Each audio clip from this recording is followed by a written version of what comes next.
Hey out there, homies. This is Sarah. And I'm Ashley, and this is Hometown Homicide.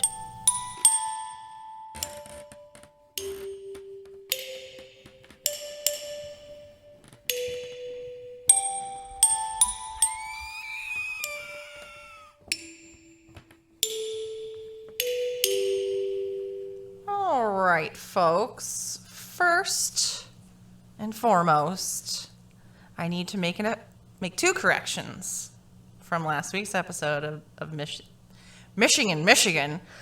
Jesus, it's been a day, I tell you. It's been a week. I mean, yeah, It's been all of that. with It's been a year. Shit, man. Hashtag Bob Saget.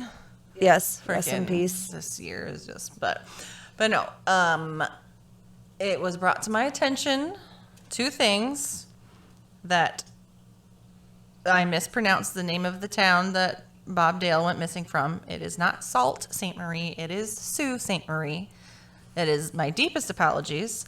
Some people were very offended and very, very upset about it.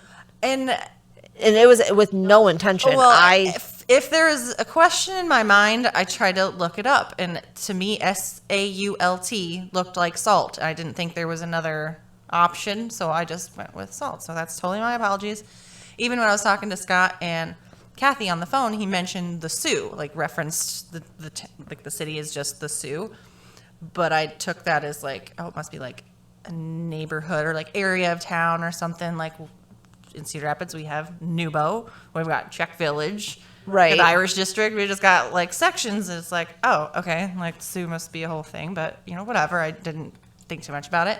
And then Mackinac. I knew better. I frickin' knew better. It's supposed to be Mackinac Trail, not Mackinac Trail.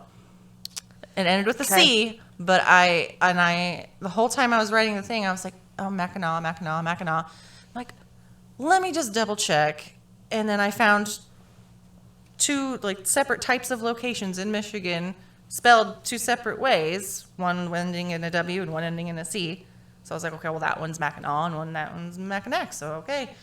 And no, apparently it was wrong. It was also supposed to be Mackinac, so totally my bad. I apologize. Some people not from Iowa would probably say Des Moines, and it's not. It's Des Moines, so. It happens. If you're not Mistakes. from there, you Yeah. don't know the actual pronunciation. So, my bad. Not done intentionally. Nope. We want to thank everyone for the overwhelming response about last week's episode. Yes, thank you We so had much. lots of input and shares, a ton of shares and listens and views on YouTube and whatnot. There very well could be a follow-up in the near future about one of the missing people, Bob Dale. I might be getting a hold of some more information. So there could be an update in the near future. Just keep your ears out for that one. So, But yes, thank you so much for all of that. we're at 199 likes on Facebook. I keep waiting for it to get to 200. I'm like, man, come on. Somebody has got to do it. So if you are on Facebook, give us a share, give us a like. We are also on YouTube at Hometown Homicide Podcast. Like, comment, subscribe. You can review us on Spotify and Apple and Good Pods. Good Pods is a new one, yes, which we are ranked right now of today for True Crime Podcast. We are ranked number 19.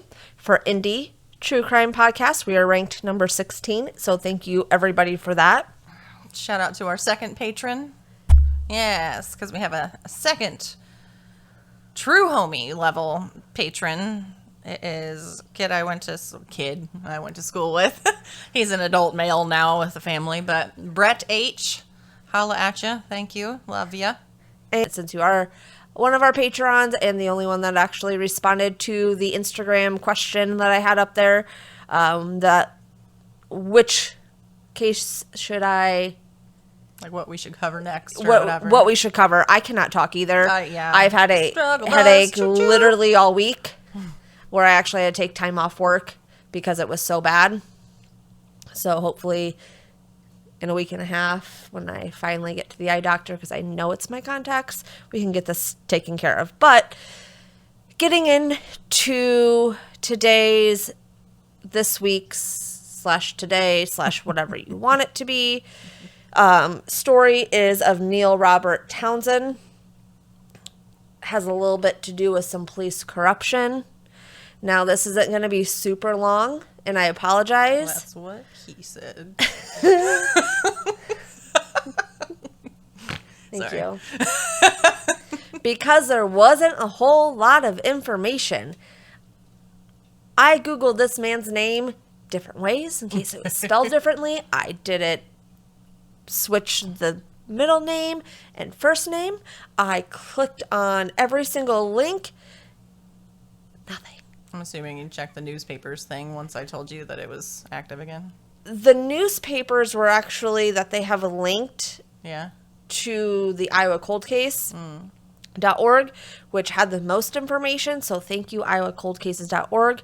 Hello. But the newspaper articles really didn't have much, because we'll get into why. Cool. But it's not going to be super long. So I do apologize, but this is about Neal Robert Townsend. We are back in Iowa on this one, but he was born May 5th, 1946. Cinco de Mayo, baby. I did not think of that. Uh-huh. Somewhere in Iowa. Somewhere. No idea where. Provocative. All right. Yeah. That's the mystery.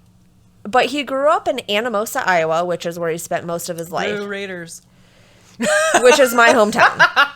That's why when Brett mentioned this, I'm like, ooh, my hometown. Sure, let's go for it. He did graduate from the University of Iowa in November of 1973 he did a training program for alcoholism. It's like, it said in-service training program, alcoholism center at Oakdale. So I don't know but it said from the University of Iowa. But basically what he did, he worked with various industries in the city trying to help with alcohol problems, and in January 1974, he began working full-time at the Citizens Committee.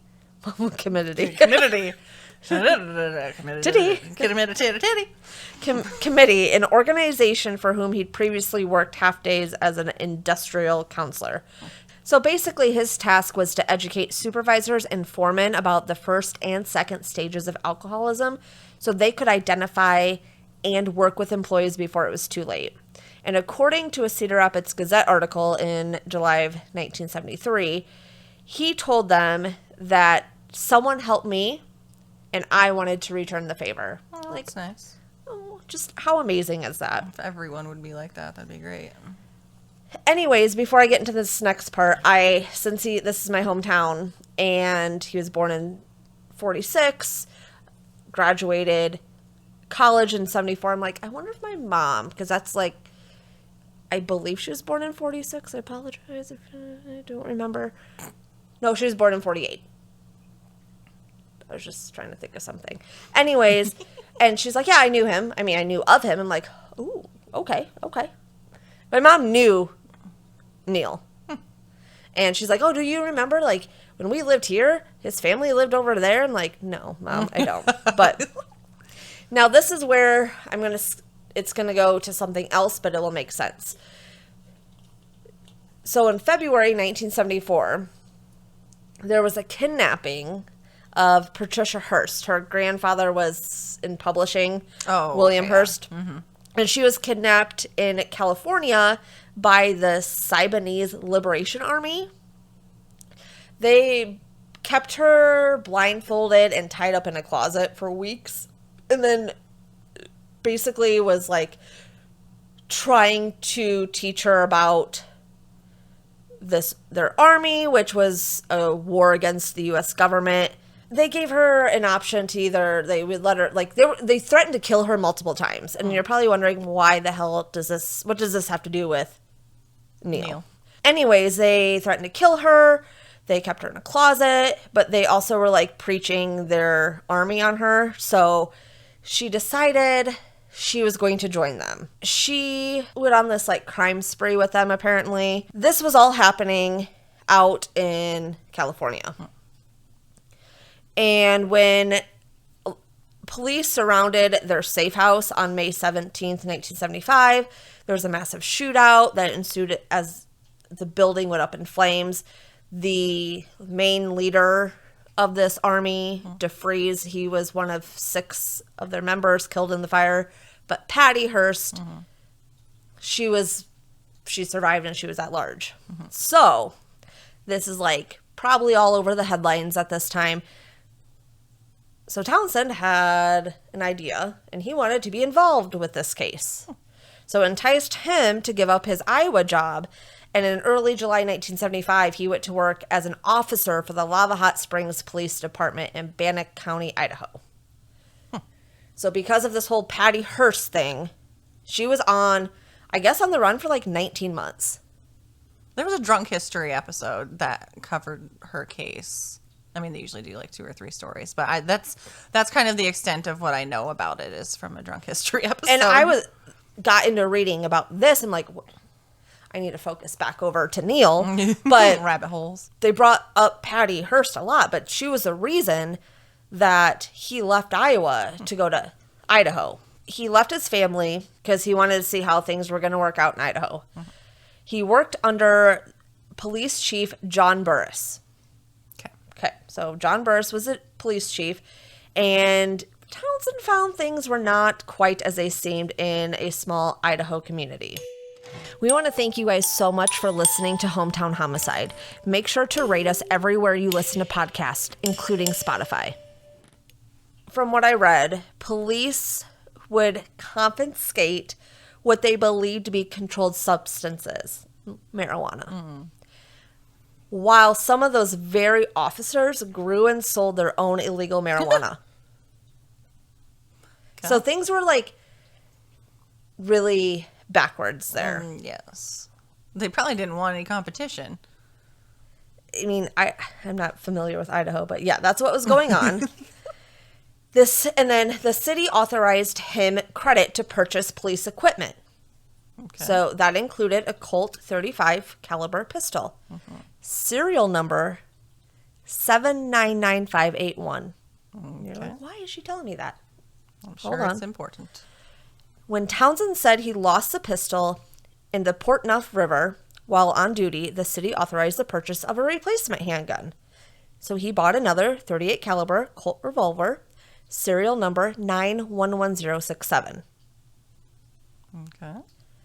At approximately 1:30 a.m. Tuesday, September 2nd, 1975, just 16 days before FBI agents captured Patty Hearst, because that was super important in this, in San Francisco, and it was just 2 months after Townsend joined the police force, Bannock County deputies arrived at his apartment and announced that Townsend had shot himself in the stomach with a .38 revolver, the same one that was issued to him by the local police. Now, this was the second one that was issued to him. Yeah. The gun, which should have been kept for evidence, turned up missing, but its whereabouts finally came known in a case State versus Burris trial in 1977. The police department had already begun investigating the alleged, air quotes, suicide before any deputies called it in. Interesting. Right. Local officials bypassed standard operating procedures and conducted no investigation. They never contacted the county medical examiner to request an autopsy, which never got done. What? And that was it on Robert Townsend, or Neal Robert Townsend. Like, there's nothing else besides, like, what happened to this gun. So not long after that, Townsend's body arrived back in Iowa for burial. Secrets with the Lava Hot Springs Police Department were starting spilling across pages of witness statements.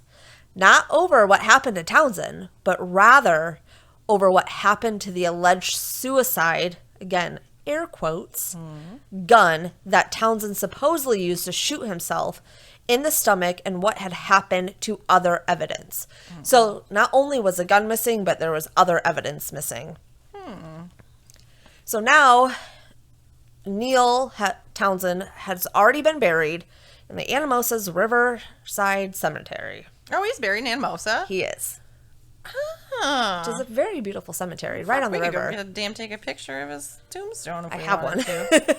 Oh, I for went a there second, I'm like, yesterday. oh, really? No. Oh, you bitch. I was like, how did you not tell me that? Why didn't you tell me you talked to...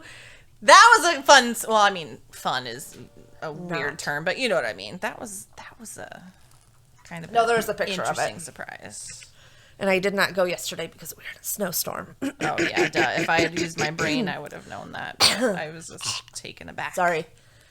By the time Lava Hot Springs Police Chief John C. Burris landed in court, charged with embezzlement by a public officer and selling handguns belonging to the city. Oh, okay. As the list of charges accrued, Lava Hot Springs and Bannock County residents questioned for the first time what had happened to Neal Townsend, even though they barely got the chance to meet or know him because he was only there for 2 months. You're right.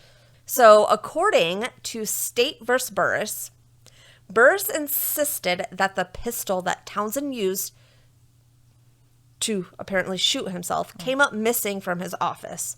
However, Terry Hoadley, and if I pronounce that wrong, I deeply apologize, testified that he purchased a Colt .38 caliber pistol from the defendant, Burris, in the fall of 1975 and sold the weapon soon after to a Californian visiting Idaho on a hunting trip. The latter individual returned the pistol to the prosecution.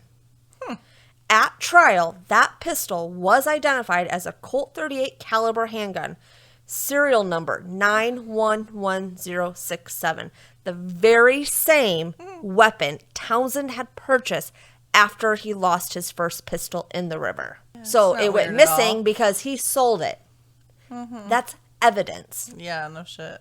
Every time you say Colt, I just want to say Colt 45 two zigzags. Baby, that's all you need. And go to the park after dark, smoke that tumbleweed. During Burris's trial, complainants or the complaint alleged that the defendant misappropriated 3 Colt .38 caliber pistols belonging to the city. The serial numbers of those pistols were as follows: 922948, which was count 1. Count 2 was 799,581. The first one that he had that he lost in the river.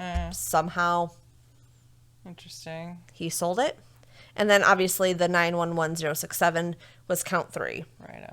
On January 13th, 1978, the jury found defendant guilty on all the remaining counts. Back in Iowa, Townsend's family never believed for a moment he committed suicide. Yeah. Their own search for answers took them from local inquiries to the county, to the state level, and then from the FBI and the U.S. Department of Justice to U.S. President Bill Clinton. Shortly after his death, Neal's daughter, Dawn Townsend, began what became a very long journey through local and state agencies before eventually sending an email to President Bill Clinton on December 26, 1999.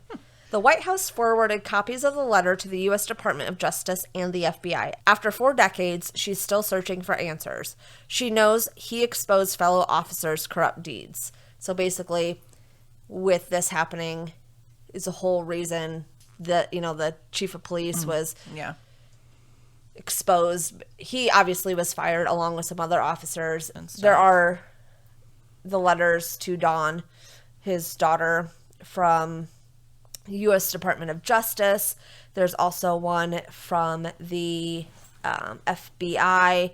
Basically, the letter said how sorry they were to learn of the death of her father in 1975, and then, hope your family will accept our belated condolences.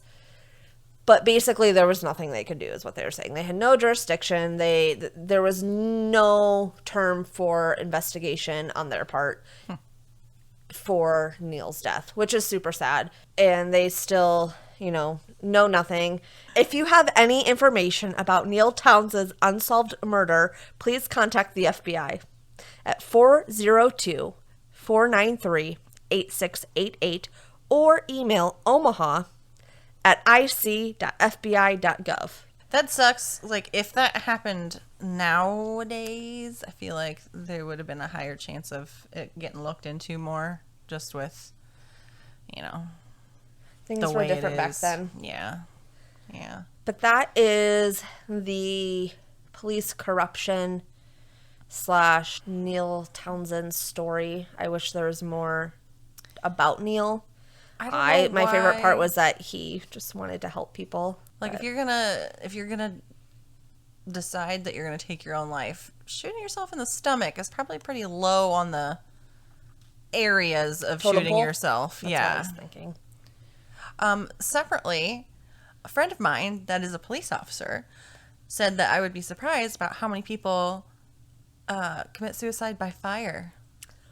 Yeah. Weird. Yeah, that's what I thought too. I was like, ugh. That's my fear, Sounds like so a I fucking wouldn't terrible use idea. that. If I mean, ever. Right, I know that it's a strange hypothetical type conversation, but if you're gonna shoot yourself, it's probably number one, Not in the head. stomach. Number two, maybe in the heart, depending on how you really want to do it. But yeah, in the stomach, that's kind of a weird one. It was, and starting Unlikely. to read this and seeing that he would he was from my hometown, but was killed in Idaho. I was like, oh, interesting. And then suicide or murder not covered it up, but ruled it as suicide immediately to the missing gun. It was a interesting. I just wish there was more information. Well, thank you, Patron Brett, for the suggestion. But if you have anything, send it to us. You can email it to podcast@hometownhomicide.com. Yeah. Easiest way to do it. Or DM us on Instagram. Our Instagram is at Hometown Homicide Podcast. So is Facebook and TikTok and Patreon Patreon. And Twitter's Ope Murder. at OPE, O-P-E. And if you're not from the Midwest, you're like, OPE, I don't get it. It's O-P-E, like, sorry. Squeeze right past you. Yeah, Need the I ranch. even mentioned today how many times I say it in a day because I almost dropped a crumb of cupcake I was eating. And I was like, I'm like, are you kidding me? I apologized to my cat. She was walking out of my office as I was walking in, and we kind of almost collided. My cat, mind you. And I said, sorry. I'm like, did I just say that to my cat? I mean, it's just so commonly said. Such a thing. That's why we used it for Twitter, if you wanted some background. I was trying to find something in my manager's station drawer the other day, and she's like, "What are you looking for?" I'm like, "I'm looking for your little comb." And she's rooting around in there too, and she moved something, and we both see it, and we both are like, "Oh!" It's like, yep, it's just a thing. Oh, we mentioned a bit ago about the top true crime podcast that's on Good Pods, and I took a screenshot of it and shared it because it's like, oh my gosh, we're feeling the love. We're on the list with the See You Next Tuesday and Red Rum and Red Wine, which is kind of a tongue twister to say, but I enjoy it. The one with the Ouija board background. That's why we drink. This is why we drink. Yeah. And then, of course, Morbid was on there. So then I atted everybody on Twitter. And At Oat Murder. Yes, at Oat Murder. And Ash Kelly from Morbid liked it. I texted this Ashley, and I was like, oh my God, Ash liked our post on Twitter. And she's like, what post? She's like, oh, that post. Yes, so thank you, Ash. One thing I do need to tell you, please watch Step Brothers. Please. You need a If you refresher. are listening to this, and I hope someday you do, or if That'd be someone dope. could share it with her, please watch Step Brothers. It is my all-time favorite movie. I know it's stupid, but it's like No, it's the hilarious. best. And I've probably seen it 889 times. I'm not counting, but please. Because this For me. morning, I told And my Ashley. name is Ashley. I told Ashley that this morning at work I was listening to Morbid's newest episode about the Phil Hartman murder. And when they started talking about Catalina Island, and Elena's like, Catalina wine mixer. It's a fucking Catalina wine mixer. I was like, yeah. And then Ash on there was like, huh? And I'm like, what? No, you can't not know that the fucking Catalina wine mixer. I like had a conniption, and I actually had to pause the episode and go to Twitter and tweet about it because I'm like, rude. But yeah. So we yes. just become best friends? Yup. Do you Wanna want to do karate in the garage? Yup. So Ash, please watch it for me. The other Ash, Lee. Ash. There's so many Ashleys So in Ashes. podcasting world. So many Ashes. Not my fault that my name is very popular back in the 80s. But please go watch it and then let me know if you listen to this. Did you touch my drum set? There's so many great quotes so from many. Step Brothers. There's so many. I can quote the entire movie, but So good. we're going to leave that to the other movie podcasts. But speaking of a movie podcast, I listened to Autopsy of a Horror Movie. Ooh, that sounds fun. And I listened to the Halloween Kills one, which was good. So if you're looking for a different podcast, not related to true crime, Autopsy of a Horror Movie, not sponsored, just wanted to shout them out. I follow them on Twitter, and that's how I found their podcast. So I like horror movies as well, Hell yeah. which we need to go see Scream. Hell yeah. Fucking love Scream, dude. Did you ever watch the show on MTV? I tried. It just wasn't like the movies. I watched it. You cannot compare to that. Did you listen to the... Oh, shit, I don't know if it was a new or an old one since I go back and forth on Morbid. They're one that covers the murder that kind of inspired the movie Scream. No. It must have been an older one. It was... I mean, of course, I love Morbid, but there was some things in it. They're like, oh, I wonder if that inspired that part. And then, like, they're like, oh, God, yeah, maybe it did. It was like, oh, interesting. It was good. Separately, I've wanted for, like, a few years to do, like, a blog, but I didn't know how to do a blog. I've always I'm like, I don't thought fucking of know what blogs. I'm I'm doing. not a writer. I can't write. Like, putting things from my brain to written out, I just feel like I'm not good at. So I've also thought about doing that, but I haven't. Like, I wanted to do one reviewing the B and C rate style fucking horror movies and Yeah. shit that I watch all the time. So then I think just you would sat be as- great at that because you did something like that on Facebook And that's- during the pandemic. I was gonna say and that was the closest I came was my my quarantine watch list. yes. And I did very short blurbs of the movies and rated them, and there's so many more bajillion movies I've watched and haven't rated, but Yes. One last shout out, and I promise I'll be done. But if you are on TikTok, Ooh, and yeah. you have not come across, it is literally on the True Crime Talk, is what their Crime Talk is what they call it. Yes. Her name is Brooke, and she started telling how her father killed her mother and got away with it. And I've completely spent way too much time going down that. Watching everyone. It's very interesting. Yeah. And I can't imagine what she goes through and what that caused for her. But she followed me on TikTok, and I was super excited. She almost has 1 million followers. But yeah, if you are looking to like dive into a real, I'm wheezing, a real true crime story told by the family member. Her name is Brooke. She's on TikTok. BNicole324 is her username. she has all kinds of information. But yeah, I was super excited when I got a follow back on that on my own TikTok. So, True, she texted me. and because she was just on another podcast, one I had never heard of. So I, of course, tagged you. Yes. And I was like, oh my God, this could be on Hometown Homicide. And then she followed me. I was like, oh shit. Did she mean to follow me? I don't know. But she still did.